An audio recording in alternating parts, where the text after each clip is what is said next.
अब मैं माखन भैया को इनवाइट करती हूँ, उनके बाद आशा जी भजन गाएंगे। पहले माखन भैया थोड़ी सी देर बोलेंगे। माखन भैया, हाँ हाँ हाँ हाँ हाँ, ये स्टार्ट सभी को करिए। एक प्रणाम। आज होली है, बड़ा मस्ती का दिन है। अपने परंपरा से ऐतिहासिक रूप से अपन इसको मना रहे हैं। देखो, बड़ा मस्ती है, आनंद लेते हैं, खेलते हैं, सब परिवार वाले मिलते हैं। इसका धार्मिक महत्व आप सबको पता है। इसके भी जो धार्मिक घटनाएं हैं वो सबको मालूम है। मेरा जैसा स्वभाव, मैं इसके वैज्ञानिक कारणों को बताऊं। अपने मनीषियों ने बहुत ही सोच समझकर इस होली को प्रारंभ किया। कुछ घटनाएं इसके साथ जुड़ती रही तो अपन को लगता है कि पहला को जब जलाया तो होली मनाई जाती है, या कोई ऐतिहासिक घटना होली के साथ जुड़ी है। लेकिन इसके पीछे जो वैज्ञानिक कारण है, पर्यावरण, स्वास्थ्य, सामाजिकता, धार्मिकता, ये सब इसके साथ जुड़ी हुई है। तो सबसे पहला कारण मैं आपको बताता हूं कि जब ऋतु परिवर्तन होता है तो ऋतु परिवर्तन में मनुष्य को आलस्य आना शुरू होता है, सुस्ती आती है, शरीर में थकान महसूस होती है। शरद ऋतु से गर्मी ऋतु में जब हम थकावट आती है, और हर जब ये थकावट आती है साल में 2 बार, तो हमारे शरीर को क्षीण करती है। तो विज्ञान है कि ये जो मौसम परिवर्तन के कारण आती है, तो ये निंदा, इसकी दूर करने के लिए व्यक्ति को खूब नाचना चाहिए, खूब जोर से बोलना चाहिए, खूब जोर से गाना चाहिए। इसके कारण आवाज नहीं आ रही, मेरी आवाज नहीं आ रही है? आ रही है, आवाज आ रही है। हाँ, तो इसके कारण हमारे शरीर में जो प्राकृतिक रूप से कमजोरी आती है, सुस्ती आती है, वो दूर होती है। और इसको अगर अपन इसी मौसम के अंदर दूर कर ले तो शरीर में जो लगातार क्षय होता है वो नहीं होता। ये एक वैज्ञानिक कारण है। दूसरा कारण है, शरीर के अंदर शुद्ध गुलाल और अबीर, वो ये ध्यान रखना चाहिए, शुद्ध होनी चाहिए।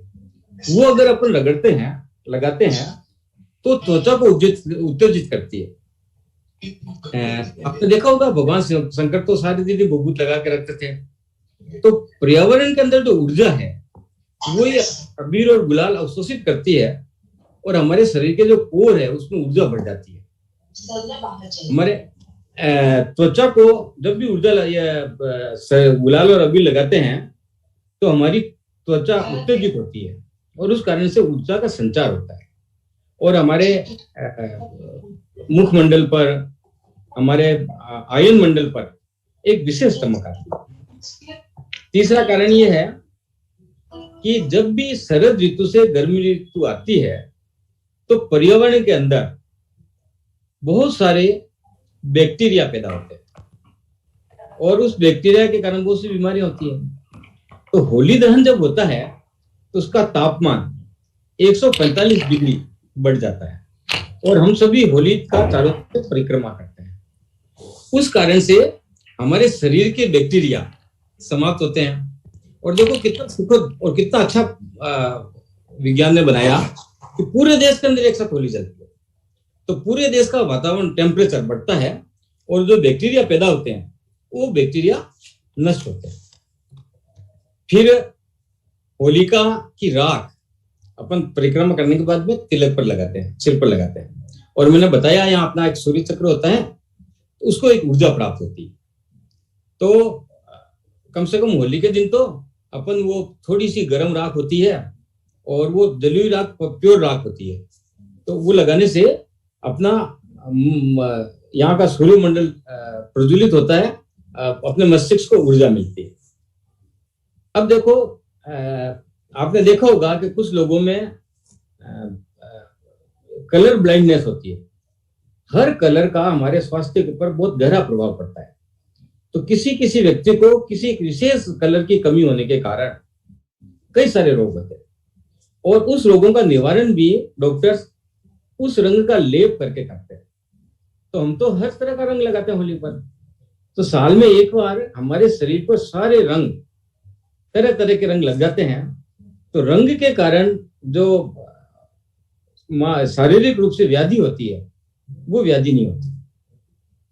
इसी प्रकार दिवाली पर की तरह अपन होली पर भी सफाई करते हैं। तो साफ सफाई करने से लाभ मिलता ही है। वैसे तो अपन सब करते हैं, पर डीप क्लीनिंग जिसे बोलते हैं होली और दिवाली पर करते हैं। तो इस कारण सभी लोग करते हैं, पूरे देश में सफाई होती है। तो इस सफाई का बहुत अच्छा प्रभाव पड़ता है। फिर सर्दियों में अपन गर्म पानी से स्नान करते हैं। होली के बाद से ठंडे पानी से नहाना चाहिए, ये सामान्य प्रक्रिया है। तो अपना शरीर ठंडे पानी को स्वीकार करे, एक आदत बने, इसलिए अपन होली के दिन मस्ती के साथ 2-4 दिन ठंडे पानी के बौछारें, पिचकारी ऐसा छोड़ते हैं। तो शरीर का अभ्यास बनता है, और वो शरीर का अभ्यास बनने से हम ठंडे पानी से गर्म पानी से ठंडे पानी की ओर आते हैं। ये भी एक वैज्ञानिक कारण है, और एक सबसे बड़ा कारण, बहुत महत्वपूर्ण कारण है। व्यक्ति का जब बचपन होता ना, तो बड़ा नटखट उछलंकल होता है, उसके दिमाग में किसी तरह की भावना नहीं होती है, किसी तरह की उदासीनता नहीं होती है।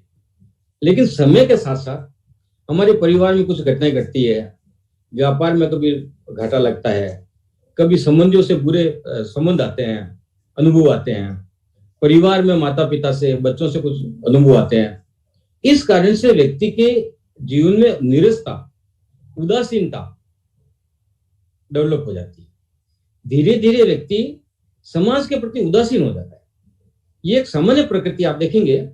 जो मस्ती, जो उल्लास, जो आनंद बचपन में होता है, वो उम्र के साथ कम होता है।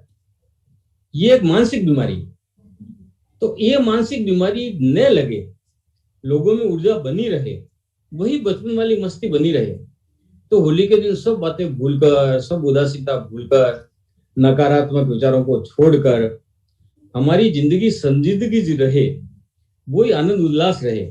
तो सब समाज के अंदर एक साथ जब सब होली मनाते, तो घर में अकेला बैठा व्यक्ति रहेगा नहीं, वो भी होली मनाएगा, वो भी हंसेगा, दौड़ेगा, खेलेगा, कूदेगा। तो ये जो मानसिक विकार है, जो उदासीनता का, नींद नहीं आती लोगों को, धीरे धीरे व्यक्ति एकाकी हो जाता है।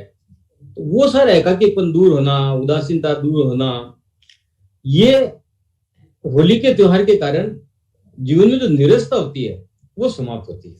ये सारे वैज्ञानिक कारण हैं। बाकी तो धार्मिक कारण आपको कहानियां कही है, पता है कि कर्णावती की कहानी है, प्रहलाद की कहानी है, बाली की कहानी है। तो ऐसे बहुत सारी कहानियां जुड़ी हुई है। लेकिन ये कहानियां जुड़ी हुई है, वास्तव में तो होली केवल प्रहलाद को जलाया इसलिए नहीं मनाई जाती है। होली मनाने का मुख्य कारण और होली दहन करने का मुख्य कारण वैज्ञानिक कारण है। और उस वैज्ञानिकता के साथ साथ घटनाएं तो जुड़ती रहती है, इतिहास बनता रहता है। लेकिन हमें शुद्ध वैज्ञानिक दृष्टिकोण रखकर और बड़े अच्छे से, उत्साह से, आनंद से मनाना चाहिए। आज भी मैं देख रहा था बहुत सारे गीत अच्छे गाए हैं। जब गीत गाते हैं, मस्ती के साथ गीत गाते हैं, होली खेलते हैं, तो शरीर के अंदर एक अजीब सी स्फूर्ति, एक अजीब सा आनंद आता है। और जीवन निरस न हो, एकाकी न बने, उसकी सामाजिकता टूटे नहीं, ये इसका सबसे बड़ा महत्व है। नमस्कार। वाह सुंदर भैया, आपने जो कलर को लेके बातें बताई है, जो बचपन की बातें देखे, जो उत्साह बड़े होने के बाद खत्म होता है, वाक्य में सही बात। पर भैया इसमें होली पे भांग भी पीते हैं, इसका भी कोई रीजन है क्या?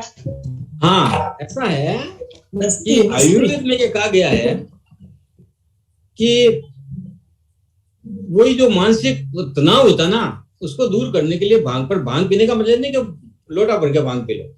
वैसे तो देवता लोग भी सोमरस पीते थे। फिर भांग पीने से एक दिन आपने जितने पी हो, जो व्यक्ति हंसता तो हंसता चला जाता है, नाचता तो नाचता चला जाता है, उसके दिमाग की जो दूसरी चिंता है वो समाप्त हो जाती है। तो उसको, जैसे अपन को दांत निकालते तो इंजेक्शन लगाते हैं दर्द दूर करने का, तो दिमाग के दर्द दूर करने का इंजेक्शन है। लेकिन मेरी व्यक्तिगत राय ये है कि स्वास्थ्य के लिए भांग लेना कोई बहुत अच्छी बात नहीं है। थोड़ी सी भांग ले ली मस्ती के लिए, तो वो लेते हैं। हाँ कांता जी। वो तो साल में एक ही बार लेते हैं भांग हाँ, तो। वो एक बार लेना बात तो तुमने हम बात दो ही- बताई भैया, नमन करती हूँ क्योंकि आपको। होली में मस्ती हमेशा चाहिए मेरे तो की बातें बताते हो तो भांग अच्छी भैया। वो लगती है। प्रोग्राम जैसे होली है, अब आपने बताया तो वो बातें दिमाग